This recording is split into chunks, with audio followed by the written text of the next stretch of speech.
bago pa sumambulat ang isyong ito, noong isang taon pa, ay ako'y sumulat na kay Secretary Bonoan. Engineer Henry Alcantara at ang pumalit sa kanya na si Bryce Hernandez.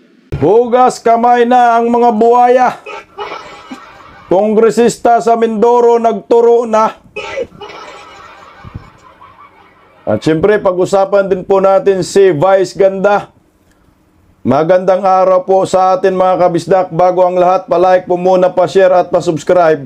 At pakipindot po ang inyong notification bell upang lagi po kayong updated sa ating mga video. Ito po ang ating pag-uusapan ngayong araw. Vice Ganda, binanata na naman ni Manay Christopher Min. At ayon kay Manay, hindi umano mapapatawad itong si Vice Ganda ng mga Duterte diehard supporters. Diba? Di natin patawarin yan. Hubaran natin yan. Hubaran natin ng wig para kita yung airport.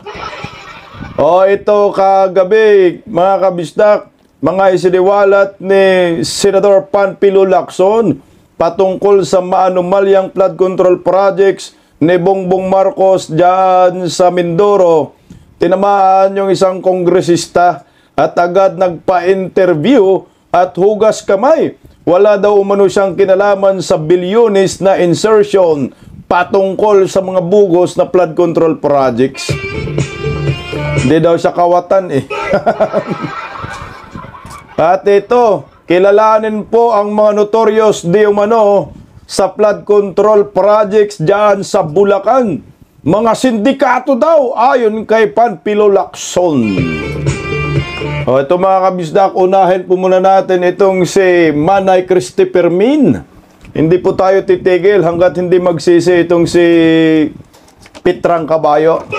Baka akala ho nila titigil na ho tayo dahil marami ng issue sa lipunan. Naku, hindi.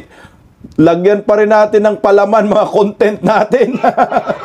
Pakinggan po natin si Manay Christopher Min. Yun naman pong punto ng mga DDS. Talagang sila ilandan sa pagsasabi na kapag hindi ka nagbigay ng public apology, hindi ka namin tatantanan. Eksakto! Yun ang sinabi nila. Inuulit po natin, sino ba ang nanguna? Sino ba ang unang nanakit? Kaya meron naman pong sumasagot. Duguan itong grupong ito ngayon eh. Duguan ang kanilang puso. Meron silang hinihiling. Tapos pinasok mo pa yung mga jokes na ganyan. Correct. Natural, magagalit talaga sila. Correct. Di ba sabi nga, nananahimik kami, inaano mo kami. Di ba yung mga ganyan, nananahimik kami, bigla mo kami sinalim sa mga ganyan. Ngayon tuloy, ang dami-daming memes na naglalabasan. Lahat. Nako, pati si Attorney Vic. Ay, oo, si Atty. Vic Rodriguez. Mga abogado yan. Na siya. Diretso din sa magsalita. Tsaka ang lalim ng kanyang diskurso. Sabi niya, masyadong mababaw yung iyong pagtalakay. Makinig ka. Para medyo lumalim naman ang diskurso mo. Para bang lumabas ang bio-bio mo naman. Parang gano'n. Bio-bio ang bobo. Alam nyo, madali man lang magpatawad, sa totoo lang, kung ang isang taong may kasalanan sa'yo ay marunong din humingi ng tawad. Kumbaga, makikitaan mo ba ng bakas ng pagsisisi dahil nagkamali siya sa ginawa niya, wala siyang intensyon na nakasakit siya. Pero pag nakita mo si Vice Ganda kasi, talagang intensyon niya yun. At hindi po pwedeng sabihin ni Vice Ganda, yan kasi ang sinulat ng writer ko at director, hindi ganun. Ikaw nagdi-deliver ikaw nagbabasa Kailangan marunong ka rin tumingin ng inyong pagkakamali at aminin mo na talagang nabastusan kami. Bastos yung ginagawa ho mong pagpapatawa dyan sa naturang concert. Kailangan B.O.B.O. Bobo yan ho. Tuloy ubob. Noon, di ba? At sila yung nagkakampanya na huwag tatangkilikin ang McDo. Marami. McDonald ang sabi. Sabi yung mga anak ko, sinabihan ko na huwag muna tayong pumunta doon. Doon muna tayo sa Jollibee. At nandiyan naman, marami naman dyan na iba na meron din mga fried chicken. Yes. Siyempre, unahin ko yung baliwag lechon manok. Ay, oo. Ayan, si Atty. Vic Rodriguez kasi ang nagpauso ng McDonald, di ba? May tampok din po natin dito. Sabi nga ho ni Badong, iparamdam natin na seryoso tayong mga Duterte diehard supporters sa panawagang pag-boycott dito sa McDo na ang endorser ay si Vice Ganda. Baka sabihin kasi na wala, hindi makakaano yan, epekto. Pero marami pong nagbo-boycott. Yun yung point natin dyan. Nanawagan tayo, panindigan natin. Hanggang ngayon, di pa naman ako kumain sa McDo. Walang pangkain. At baka sabihin kasi ng mga Dilawan Pinklan, wala yung mga DDS. Mima lang yan. Pero seryoso, si Vivian Billis nga talagang nag-boycott. Maraming nagbo-boycott po. Maraming hindi kumain sa McDo. Para bang ipatikim natin sa kanila na hindi tayo nagbibiro. Ipanamnam natin sa kanila na yung mga panawagan nating mga DDS ay seryoso po ito. Hindi lang ho ito parang pang social media lang. Maraming nananawagan. Di seryosohin natin hanggat hindi magsisisi itong si Vice Ganda. Tuloy po, Manay. Yes, at may undocs, di ba? Marami naman pong paraan, sabi nga ni Attorney Vic Rodriguez, iparamdam natin sa kanya yung sakit na ginawa niya Exactly, sa atin. yun yung sinabi ko. Yung sakit, dapat maramdaman mo kung ano yung Ibaon. pakiramdam na ginagamit ang pangalan sa ganito mga kapatitipon na malaki. Correct. Nagkamali siya talaga kay FPRRD, nagkamali siya Marcoleta. kay Senator Rodante Marcoleta. Napakarami pong nagmamahal sa kanila na hindi basta-basta mauupo lang sa isang sulok at papayagan na ang kanilang mga minamahal na iniidolo bilang lingkod bayan, basta na lang sipa-sipain. Tama ka dyan, Hindi sila Manay. mamayag sa Ganito, ang pag-uusapan natin yung pagpapatawad muna. Saglit muna bago itong nakakainit na flood control projects na. Madaling magpatawad. Pag yung isang taong may kasalanan ay humihingi ng tawad na sincero. Pero,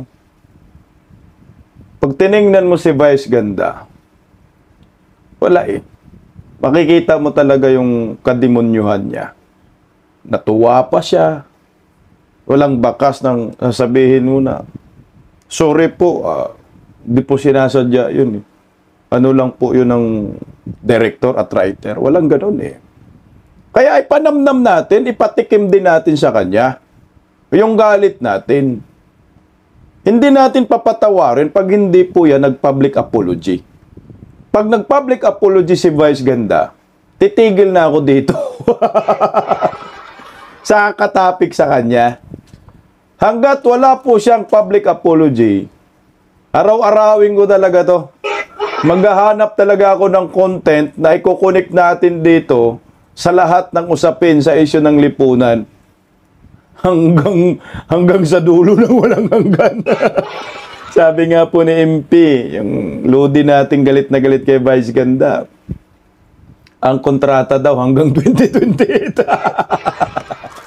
Bira-bira si Vice Ganda. Hindi naman po tayo, ganun ka bastos, hindi naman tayo ganun kasama. Ang atin ay sumagot lang. Tama dyan si Manay Christopher Men. Hindi po natin ito papalampasin. At hindi po natin ito kakalimutan. At hindi po natin ito susukuan. Hanggat na humingi ng tawad si Vice Ganda. Or, magbigay ng pahayag ang mga Duterte, hayaan nyo na lang yan, mga DDS. Okay na yan. Nalipas din yan.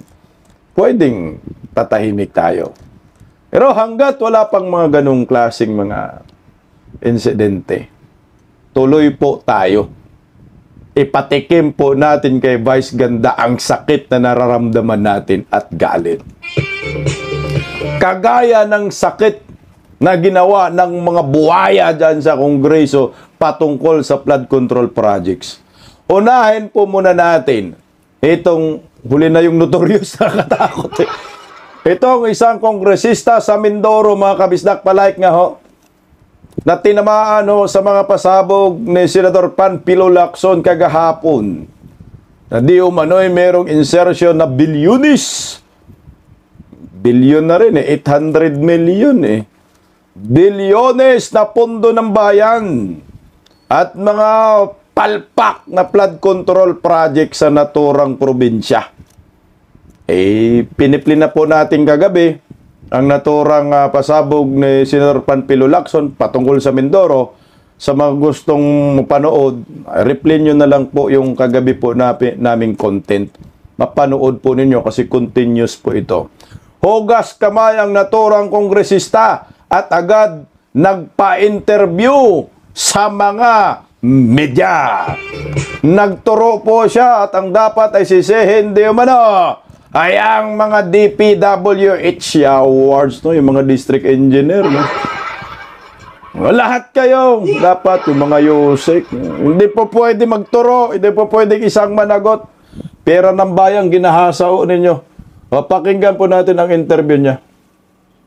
Where sabi nyo, hindi po kayo ang may kinalaman dun sa insertions na umaabot ng 810 million. No, Kabila na lang, 810. Hindi kasama sa budget na pinresenta ng Pangulo sa Kongreso. Are you reiterating na hindi po sa inyo nanggaling yung insertions sa budget? Yes, the statement of our good senator was inaccurate, Inaccurate daw. Ang opisina natin ang nagpondo ron. Hindi rin ako proponent ng project na yun. Ang sistema kasi dito sa atin ay dumadating yung tinatawag na NEP or National Expenditure Program. Alam namin yung yan. makapal. Sige nga. Wherein the specific projects of the DPWH are already itemized. Item ron, may location, a specific location, at merong amount na. So, pag dumating sa amin yun, Nakabulol-bulol na si Sir Jan. Yun ang dinideliberate ng Kongreso. At yun ang na-approvean ng Kongreso. Nagiging General Appropriations Bill at pagkakaroon ng Pangulo, nagiging GAA, yung General Appropriations Act. Opo, pero kung maputol ko po kayo, Ayun, pinutol tuloy yan. 810 million po ang nasa budget ng Pangulo pero lumobo sa 1.9 billion. Grabe, ang laki, Saan po no? nanggaling yung paglobo? Kung wala po yun sa sinubmit na budget ng Pangulo. Well, ang sistema rin, if I can explain yung sistema rito sa Kongreso, sige. pag na-approvean ng plenary ng House, yung budget, nagiging gap ngayon, General Appropriations Bill. Yes. Yan yung umakit ng Senado, and lagi naman merong conflict, kaya kailangan i-reconcile through the BICAM. Hindi po ako member ng BICAM, never na ako naging member ng BICAM. Pag sinasabi, small committee, hindi ako member noon. Maring doon na dadagan yun. Ay, namin mo rin. Gagi. Sige. Hindi naman daw siya member ng BICAM. 1.9 billion po ito tapos yung insertion mga 800 plus million. Maaari daw doon sa small committee na dagdagan. Paano nadagdagan sa small committee? Kung hindi ka nag-request. Lolo talaga. Nagkabulol-bulol na si congressman. Tuloy. It is possible perhaps na yung ibang ahensya ng gobyerno ay nagdagdag. Oy, nagsisi na yan. Nagsisi na, nagtuturo. Kung saan kinuha yun, hindi ko pumasagot yun dahil hindi nga po ako member ng BICAM. Okay. But just the same, you took credit for these projects dun sa mga nakapaskel sa mismong lokasyon ng mga proyektong. Well, technically nga, Kongreso ang nag-allocate, Kongreso nagpasa itong budget. Sabi ko nga, ang initiative, ang proponent, ang proposal, ay nanggaling sa executive agency, the concern, which is the nagturo na, executive na naman daw. Ilalagay nila sa kanilang project doon, ang source of funding. Hindi ako naglagay ng aking pangalan, hindi ako naglagay ng mukha ko, kasi alam ko na bawal, Kahit ako ay hindi pa congressman, may iba akong position, mayor, never tayo naglagay ng ating pangalan at saka mukha. Wala daw pangalan. Marahil congressional funding. Dahil, ito naman na, inaproba ng Kongreso ang budget na yun. Kung sinasabing agila, may ibig sabihin yun Ibig sabihin ng agila ay aksyon ng gobyerno at inisyatibo sa larangang legislatura. Ito na tayo ngayon. Sabi mo, hindi ka naglalagay ng pangalan mo sa mga proyektong palpak. Bakit may agila? Siya pala yung agila, awards. Kamukha ni, ni Senyor Aguila rin Nagsalita parang...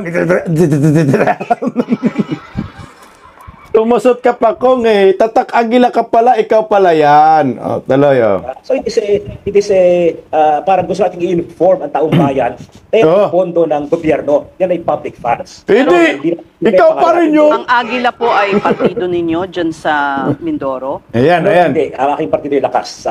Yung Agila hindi po yung partido. O lakas, Yun ay isang kakampi ni parang Tambaluslos. isang governance slogan. Ang ibig sabihin nga, ay Agila, aksyon ng gobyerno at inisyatibo sa narangin sa Di, ikaw rin yun. Parang inform the public, may public funds. Kumbaga, parang logo ng Iloloko lang niya si Sis political Drilon. movement Aha. para ma-identify o slogan ng inyong... Parang slogan yan, ang purpose na is to inform the public. Then ay public funds. Kaya ang ibig sabihin ng Agila ay aksyon ng gobyerno. Ikaw yan. Pagkatapos- To inform the public funds. Okay. At hindi private yan. Never particular niya, kaya wala ang pangalan natin, wala akong bukado.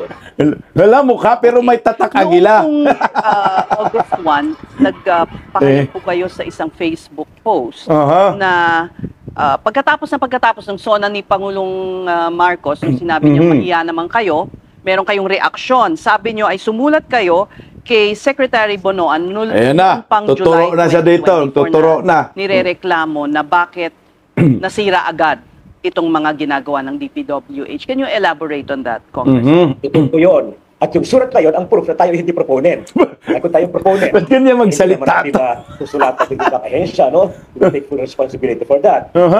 Ang date po nung letter ito, kung nakikita sa camera, is July 31, 2024. May dala pang Kasi ebidensya, nung oh. time na yun, bumaha, may nasira ng portion, no? Inawhan. May nasirang part ng protection type na bagong gawa rin. Kaya sumulat agad noon kay Secretary Bonoan precisely to report yung naging problema, yung sira, at hiniling ko sa kanya Si Bonoan ang tinitira dito.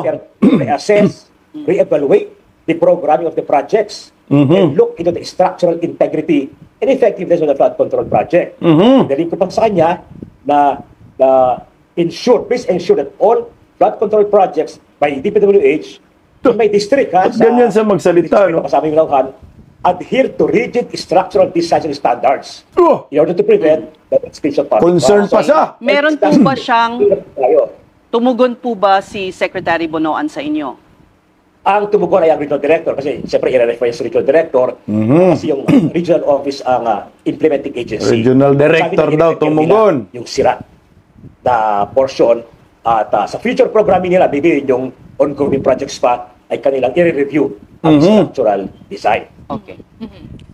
Well, Congressman, sorry if I may ask, Yeah. no? Aside from yung mga posters na nabanggit nga ni Ses, meron din kasi yung midterm report na nakapublish po in your Facebook page, which Senator Lacson also showed earlier. Hindi daw And niya you took project. credit for a lot of flood control projects, kasama na yung 231 million peso Butas River Putang project sa Nauhan.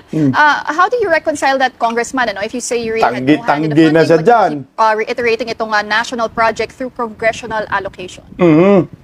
Well, lahat naman ng mga accomplishments ng gobyerno sa distrito ay ating inireport yan kasi in a way, accomplishment yan ng gobyerno. Hindi lamang infrastructure Kahit project. Proyekto mo. Diba? Well, hindi, at that time, hindi pa alam na palpak yan. No? Yung ating inireport yan, midterm nga eh. No? Kahit na palpak. Hindi na pasira yan, no? 2024 at saka itong 2025. Nung time na yon, hindi ba natin alam na magkakaganyang problema. Lahat naman ng ginagawa ng gobyerno, hindi lamang infra project, even yung health projects, binibigyan ng mga medical assistance, mga tupad, lahat naman yan ay nakareport. Ginagawa niya lahat ng congressmen. Meron pa tupad pa, akap pa. Diyos ko. Ng bawat distrito.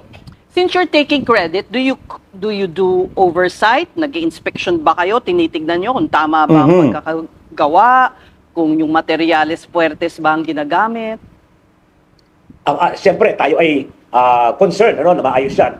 Concern pa daw si Kong. Tawagan ng pansin ng DPWH, ang implementing agency, na ayusin nila. Na DPWH talaga sinisisi niya dito. Tayo engineering office, kaya talagang tayo nakarely sa DPWH. Hindi po tayo nagkulang sa pagtapos sa attention ng DPWH. Kaya nga itong sulat lang ito ay isang pruweba na tayo kinukulang attention nila. Sa sulat, Kabulol-bulol na. mabilis yung verbal ating tinatawagan. Meron namang assurance sa atin na ginagawa at inaayos nila ang proyektong yan. So, nangyari ito, apparently may naging problema sa implementation. So sa sinasabi, tinuturo nyo ba na ang DPWH Regional ang dapat Yun na nga, imbestigahan DPWH usihin nga. dito dahil Sinisisi sabi niya. nyo, yung reklamo nyo ay ipinaabot ni Secretary Bonoan sa regional office. Tapos ang idadagdag ko na rin po yung expose ni Senator Lacson kanina na sabi may sindikato sa DPWH. Ito ba ay sa tingin yung nangyayari dun din sa regional office ng inyong lugar sa Mindoro? Kaya nga ito dapat imbestigahan ng malalim dahil nga may nangyaring problema. Ibig sabihin nun, nasira, may problema. No? Nasa mga problema, mali ang Kayo ang design, problema kong. or tama ang design pero mali ang implementation. Kaya dapat talaga ay magkaroon ng malalim na investigasyon dyan at ipaliwanag ng DPWH Regional Office kung bakit nagkaganyan ang proyekto. Unang natutuwa nga kami, nilagyan kami ng proyektong yan. Kasi alam niyo ba yung Oriental Mindoro ay flood prone. Kasama ang aming probinsya sa top 10 provinces na flood prone. Pero hindi kasama dun sa provinces na may maraming flood control projects. So kulang pa. Pero yun nga pong Kulang pa barangay daw. nauhan napakalaki ang nakuhang pondo. Oh, Ngayon lang po yung nalagyan, 2023 hanggang 2025. 2023 lang daw na punduhan. Panahon ni Bongbong. Sa Calapan City, sa Town of Victoria, sa mga bahagi na nagkataong production areas ng agriculture. Kaya busog. Tamang pagkakit ng pondo, mukhang doon nagkamali sa implementation. So tahasan po ninyong itinatanggi na may kinalaman kayo dito sa pagdagdag ng 1.1 billion dun sa budget para sa inyong distrito. Katulad sinabi ko kanina, tumating ang NEP sa Kongreso, nakalagay na dyan, naka-identify na Huwag mo kaming yung mga lokohin kong. specific projects at kung saan ilalagay yan na lugar. At ang implementer niyan ay yung DPWH Regional Office. Sa kanila po biniting yan sa Regional Office. So, Congressman, if you didn't ask for these insertions, why do you think Oriental Mindoro received one of the biggest allocations? Ayan. Can we just chalk it up to DPWH just singling out the province na kasi flood prone yan? Kasi siguro nakita kanila na we are a flood-prone province. Sabi ng Mindoro, Lumusot talagang kami ay every year ay binabaha. Yung taon ng Nauhan, Calapan City, Victoria, every year yan. Ikasuffer kami. Hindi naman yung mga barangay, yung productive rice lands ay binabaha. And for a long time, walang malaking flood control project. Nagkameron lang yan sa taon 2023. No? Pero kulang pa yun sapagkat ayon sa highways, Kulang pa daw. 200 kilometers ang kailangan na naginantay. Blood control pa more. So, amount na yan ay wala pang 200 kilometers. Sa 35 to 40 kilometers lang yan. Patay, 200 kilometers daw dapat. Ang dapat na gawin para hindi na magbaha ang Supera pa. Kulang pa. Wala po kayong nilabi na miyembro ng BICAM para po madagdagan ang pera, ang alokasyon sa inyong distrito? Pwede Wala ko sabihin kayong yan, kinausap. categorically, wala tayong nilabi. Are you saying then, Member ng BICAM. Walang maniwala sa are iyo you saying kong. then, Congressman, that the President is pointing the finger solely at Congress when he should be investigating the DPWH's own Secretary Bonoan? Well, hindi ko naman narinig si Presidente na Congress na ang kanyang tinuturo, I think he spoke in general, pero dapat ka talaga ay investigahan lahat ng involved. Dapat ka Meron sa makulong Kongreso, kong. na contractor dito, di-investigahan. Kung meron po yung implementing agency ay involved dyan, dapat i-investigahan yan. Pero hindi ko narinig naman si Pangulo na Kongreso lamang ang tinuturo niya. Lahat ng involved, dapat, yun ang pagkakalam ko, lahat ng involved ay dapat na bigyan ng hinga ng paliwanag sa bagay na yan. At kung kayo naman po ay iimbestigahan din, bukas naman kayo. Of course, kasi wala tayong kinalalaman dyan. Wala na talaga. Pagpunan dyan, kumating na lamang sa ating net, nakalagay na dyan, specific projects na yan. Hindi po biniting yan sa, hindi opisina ko nagbidding yan kasi bawal naman magbidding ang opisina ng congressman. Wala tayong poder na ganyan. Sa batas po, only yung implementing agency or yung proponent na agency ang nagkapabid, which is the regional office ng Ugas kamay na talaga siya Diyan sila nag-award niyan. You mentioned in your Facebook post that in 2009 may master plan na for flood control in your province. Pero 2009. hindi ito na-implement until 2023. Pagkano po ba yung perang kinakailangan noong 2009 na dapat pondohan? Magkano po yun? So yun, kaya titingnan natin ha, 20 pa yung master plan. From 20 to 2023. Puta, veteranong kongresista pala ito. Control project. Veteranong buhaya. Ang master plan kasi wala namang specific amount doon, ano? Yan ay ginagawa, nagkakaroon ng costing na lang yan pag gumawa na ng program of works or project design sa lokasyon. Doon sa master plan, sinabi ang river na yan, Bukayaw River, Mag-asawang Tubig River, na dapat lagyan ng protection dye. So after magsalita, no? 2023, ano? Matagal na panahon, pinakakamali, ilang bang taon yan? 18 years, ano? Napondohan ng highways in 2023. Doon sila gumawa ng design, ng plano, at costing. Ito yung mga lumalabas ngayon ng mga different segments. Na sinabi niyo po, hindi alam ng regional director kung ano yung problema at mas alam ng district person ng DPWH. Sino po ba ang regional director na tinutukoy niyo? Anong pangalan? Well, ang regional director ng Region 4B, ano? Kabulol-bulol na si sir. Kasi nga, sa kanila binibidding. No? Sino po nga? Pwede po ba ninyong pangalanan? Director Pakanan ng Regional Director. Sorry po? Regional Director Pakanan ng 4B. Pakanan daw. Pakanan. First name? Gerald Pakanan. Gerald. General? Gerald. Yes. So, kasama sa nag-inspect siya. Kasama sa nag-inspect doon sa nasirang dike noong Sunday, ano? Or Monday, ano? Doon sa inspector. Which dapat naman gawin nga para ma-identify saan nagkaroon ng problema. At ang mapanagot yung contractor because may warranty pa yan dapat. May warranty yan.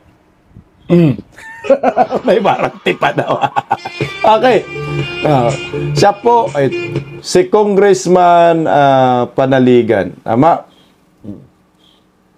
Yan po yung pangalan niya, mga kabisdak. Ngayon, himay natin yung mga sinasabi niya.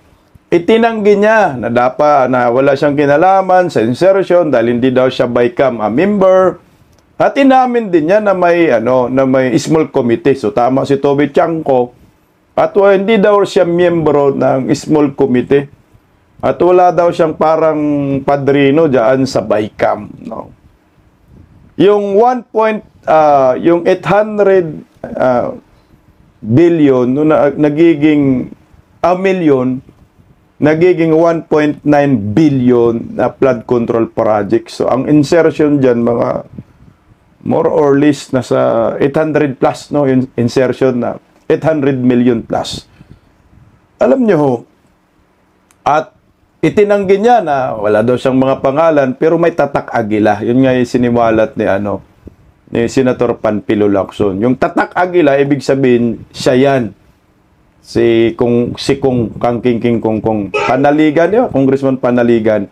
Siya po yung Tatak Aguila. Alam niyo, lakas din po siya, lakas CMD. Bata talaga ni Tambaluslos.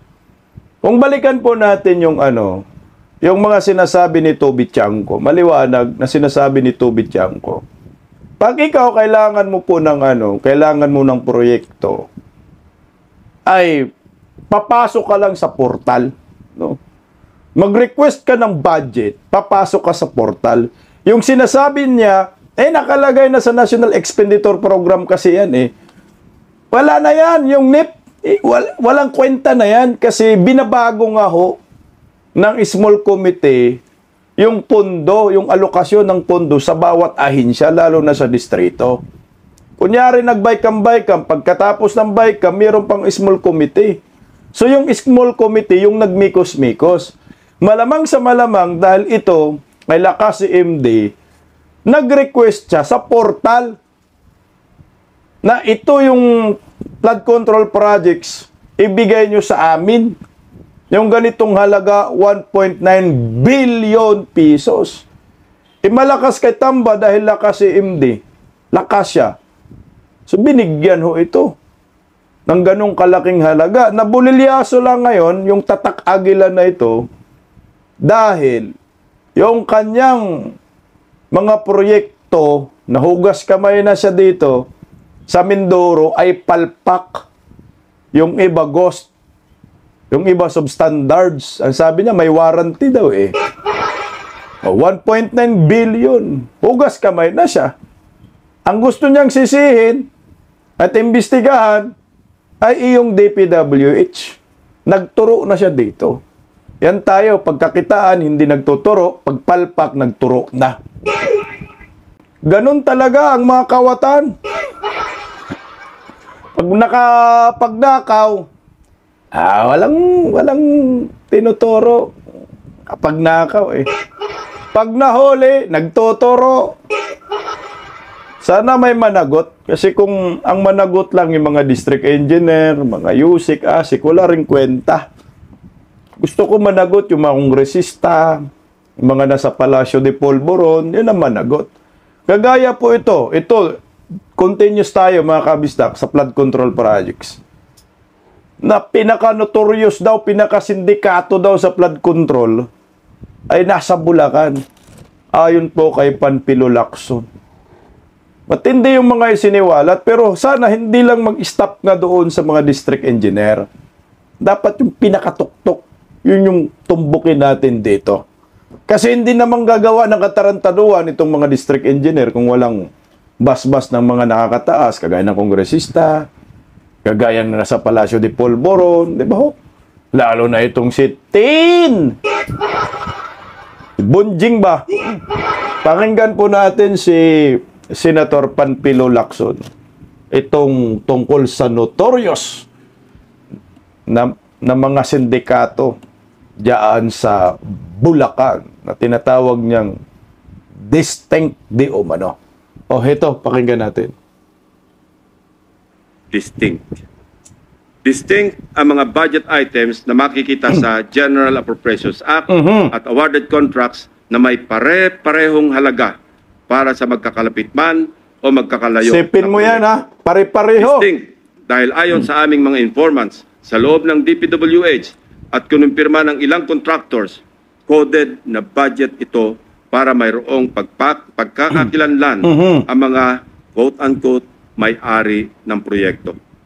Para sa mga nakakaunawa, ang ibig sabihin po ay akin yan.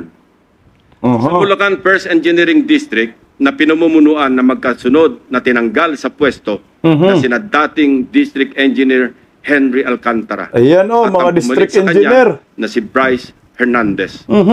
Napag-alaman naming talamak ang ganitong kalakaran. Bakit? Sapagat ayon sa mga contractors at DPWH officials na nakipag-usap mismo sa akin at aking staff, ang dalawang ito ay halos pareho lang ang pagmamahal Sa pira.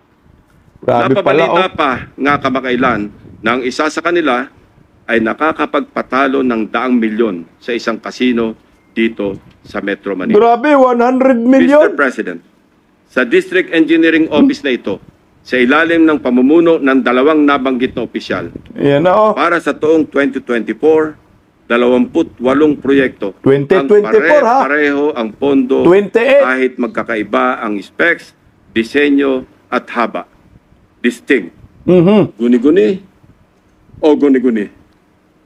Mr. President, distinguished colleagues, tuloy-tuloy na po tayo sa usapang guni-guni sa mga proyekto sa lalawigan ng Bulacan. Nasabi ko nga kanina ay ang pinaka-notorious sa aming mga case studies. Grabe, sa ulat na rin ng mga taga DPWH officials at insiders at ilang contractors ay minumulto ng humigit kumulang 30 guni-guning proyekto.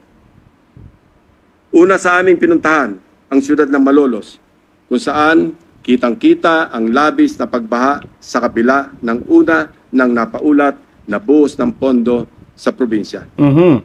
Isa sa aming binisitang proyekto ng aking team sa Barangay Calero ay ang construction of riverbank protection na may kontratang nagkakahalaga ng 77 million pesos. Grabe, laki. Contractor nito, base sa record, ay Wawaw Builders at tag as completed as of October 2024.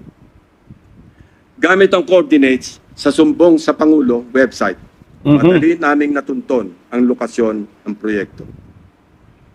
Inabutan po namin ang flood control structure na ayon sa mga residente ay sinimulang gawin ngayong taon, 2025 lamang. Ibig sabihin po, ang pondo nito ay nasa taong 2025, hindi 2024. Sigurado kami sapagkat iba ang contract ID nito base sa DPWH billboard na inyong nakikita sa screen. Kinumpirma din po ng mga residente na walang flood control project na ginawa sa lugar noong 2024. Grabe, ghost Ang malaking projects na naman. Oh. Ano ang riverbank protection structure na pinonduhan at sinasabing completed dito? Ito po bang nakikita nating puting pader sa screen? Pader nga po yan, Mr. President. Perimeter fence ng subdivision. Mr. President, sari-saring gimmick, makapandaya lang ng milyones sa kaban ng bayan. Magtungo tayo sa susunod na barangay, Mr. President. Lula ng bangka, binagtas ng aking mga staff ang barangay Babatnin upang hanapin ang riverbank protective structure na pinondohan noong 2024. Ito ay nagkakahalaga ng 77 million pesos ulit na nakuha naman ng Darcy and Ana Builders. Mayroong flood control project na kumpirmado rin sa mga online videos na nahanap namin. Ang siste, hindi po ito ginawa noong 2024. 2018 pa po, Mr. President. Pinondohan din ito noong 2021, 2023, at 2024. Ayon sa mga residente, ang huling pagsasaayos dito ay nangyari noong 2023 na substandard din ang pagkakagawa. So, kanino napunta ang inilagak na pondo sa ilalim ng 2024 national budget para sa proyekto na ito? Paulit-ulit ang pagpopondo kahit gawa na. Grabe. Bagong style ito, Mr. President. Ilan pa kayang flood control projects ang ganito? Ang contractor nito na Darcy and Ana Builders. Nagmimistulang multo rin. Bakit kanyo? Base sa mga dokumento ng kumpanyang ito. Ito ay isang negosyo na rehistrado sa ilalim ng sole proprietorship at may address sa Cardona, Rizal.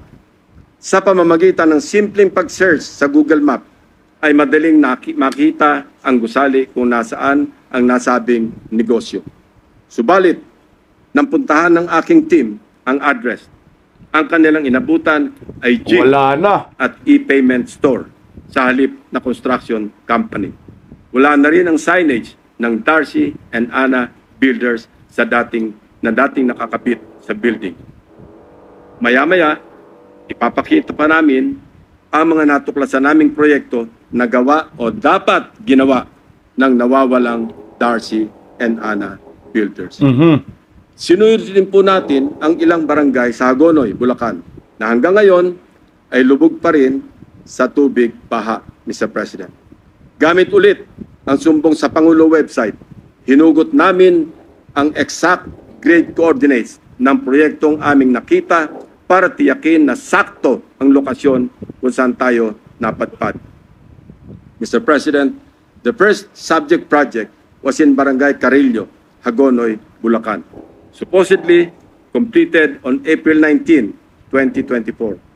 It was awarded to Darcy and Ana Builders and Trading for a sweeping price tag of 77.199 Grabe, daming million pera. pesos na naman.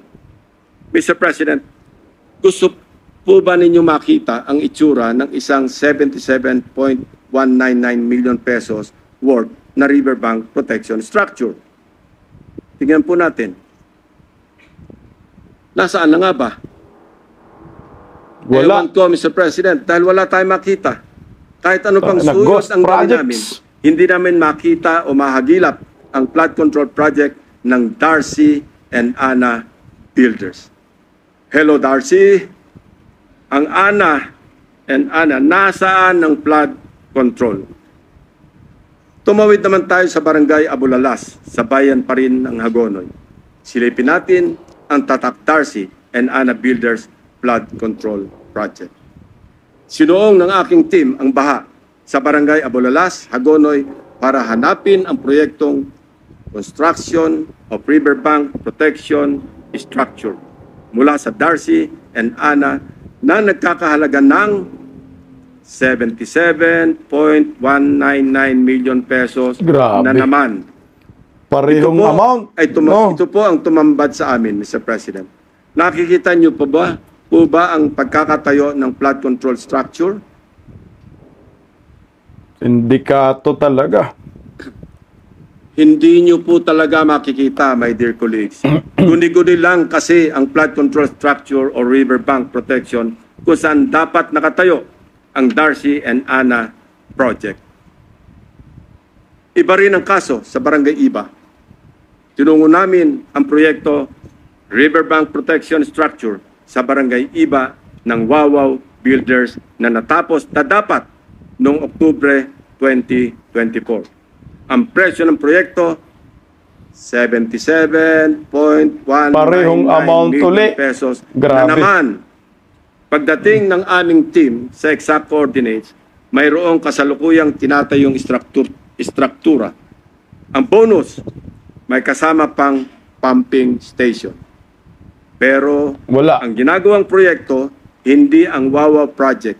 Sa mismong lokasyon, kung saan dapat nakatayo ang Wawa Riverbank Protection, ang nakabalandrang contract ID ay ang ongoing project ng isang Bird Star Builders Contractors para sa flood mitigation structure, pumping station, and floodgate na ang presyo ay papalo sa 92.54 Pota. million pesos. 92 million na Mr. naman. President, nawawala ang Wawa project at mukhang gusto pang pagtakpan ang ghost project na ito, kaya nagmamadaling magtayo ng bagong struktura sa eksaktong project location kung saan dapat Grabe. matagal lang may flood control.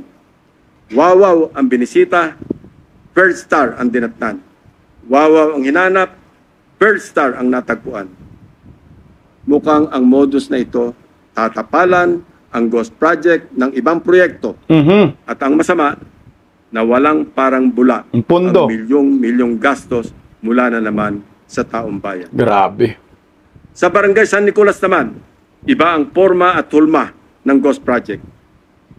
Binisita namin ang proyekto ng Wawaw Builders na ang halaga ay 77.199 million pesos na naman. Ang Pareho, nasabing 7-7, no? Sinimulan daw noong Pebrero 7-7. at natapos noong Disyembre 2023. Pero sa aming pagsisiyasat, 2017 pa lamang ay mayroon ng flood control sa lokasyong tinuro kung nasaan ang Wawaw project. Makikita rin sa historical imagery ng lugar na walang nabago simula pa noong 2017. So, anong tinayo ng Wawa Builders noong 2023? Eh di wala. Ghost projects. May guni-guni na naman sa Barangay San Nicolas. Wow na wow ang Wawaw. Grabe. Mr. President, makikita natin ang iisang pattern ng mga proyektong guni-guni ng Darcy and Ana at Wawaw Builders sa Barangay Carillo, Abolalas, Iba, at San Nicolas, First Engineering District ng Bulacan. Pare-parehong contract price, 77.199 million pesos. Pare-parehong riverbank protection structure, pare-parehong guni-guni. Grabe Very na yan. distinct. Very Kinopia distinctly lang, no? ghost projects. Ang mga taong nasa likod ng scheme na ito or scam na ito ang dapat ipinampupukpok sa pagbabaon ng mga seat files. Hindi ito kababalagan, Mr. President. Sindikato. This is well orchestrated by an organized network of people who abuse their power. May isang grupo sa loob ng First District Engineering Office ng Bulacan na kilalang sindikato ng mga substandard at ghost projects. Ang kanilang modus, manghihiram ng lisensya sa mga suki nilang contractors. Gamit ang lisensya ng contractors, sila na ang mag-implement ng proyekto. O kung hindi man, magpoproseso ng mga dokumento para lumabas na completed na ang mga ghost projects. My office is willing and ready to provide the names of the members of this well-organized syndicate inside the Bulacan 1st District Engineering Office, including probable witnesses to testify against them if and when the appropriate authorities will open a formal investigation into these morally wicked schemes to defraud our people of their hard-earned taxpayers' money. Ayan na po yung isiniwalat ni Senator Panfilo Lacson. Sana po hindi lang titigil doon sa district engineer. Kasi pag sinabi mong sindikato, hindi ang kaya ng district engineer. Hindi lang kaya ng DPWH yan. May kongresista yan at meron pa yan malamang sa Palacio de Polvoron. Sana laliman pa ang investigasyon at hindi lang mag-point out ng isa or dalawa lang tao. Dahil hindi ang kaya ng isa. Kasi pag sinasabi mong sindikato, malawak ko ito. Marami po yung mga nasa likod nito. Good luck po sa ating mga Pilipino. Matatapos kaya ang korupsyon under Marcos admin? Flood control pa lang ang pinag-uusapan. Mabuhay po tayong lahat. Bisdak Pilipinas. God first.